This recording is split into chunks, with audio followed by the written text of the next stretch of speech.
record songs that were about what was going on on the block.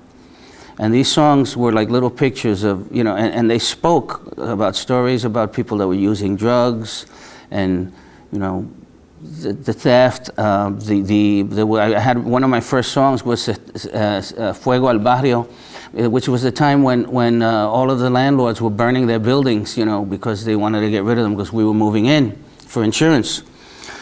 So, these social commentaries in the music just kind of tied into, first of all, the stories. We learned that when Hector Lavoe, who was from the island, the Jibaro from the island, became my singer, and we started singing and writing these songs, we found out that they were relevant not only in the Bronx, but in Puerto Rico, in Ponce, and in San Miguelito, in Panama, and in Veracruz, Mexico.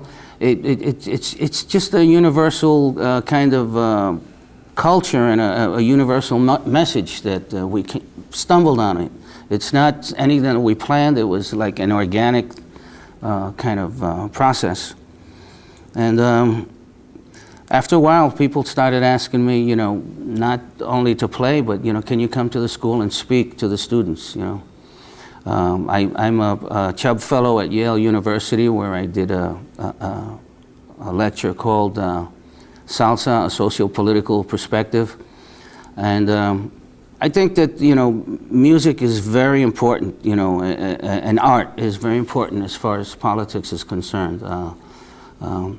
A lot of times we can make people feel and understand the problems and the process better than, regular politicians.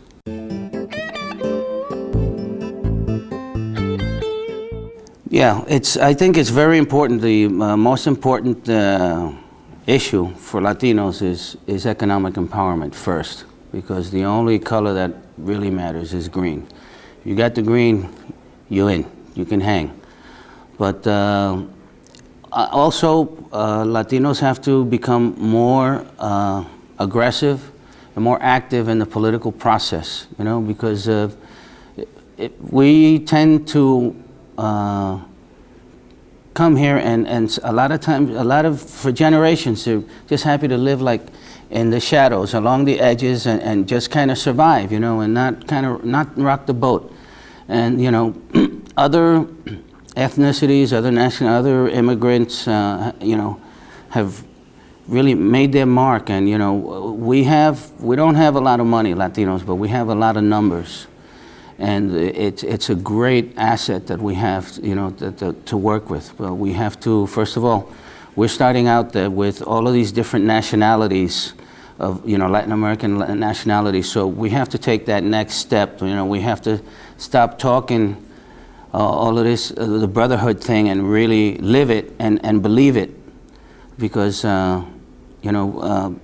Latinos, Puerto Ricans, Mexicans, there's going to be a lot of great things that's going to happen for us, in the future, and we have to be ready. We have to prepare for it. And one of the most important blocks is for us to unify, to unite.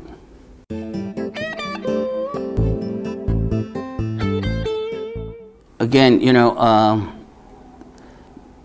Jerry Masucci, who was an ex-cop, became a lawyer, and with Johnny Pacheco, they started this Fania label.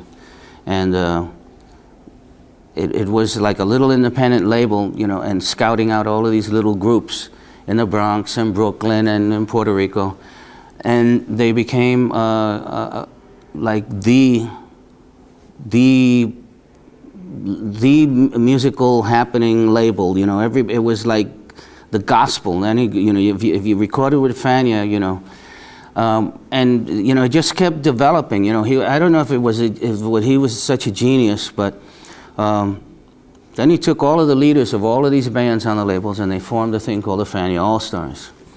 And that was so impressive, because it was like this humongous band, and it was just like all, you had guys like Larry Harlow, Johnny Pacheco, sometimes Eddie Palmieri, Tito Puente, Hector Lavoe, Ruben Blades, Willie Colón, you know, and it was all of the stars that everybody, you know, their favorite stars in one band.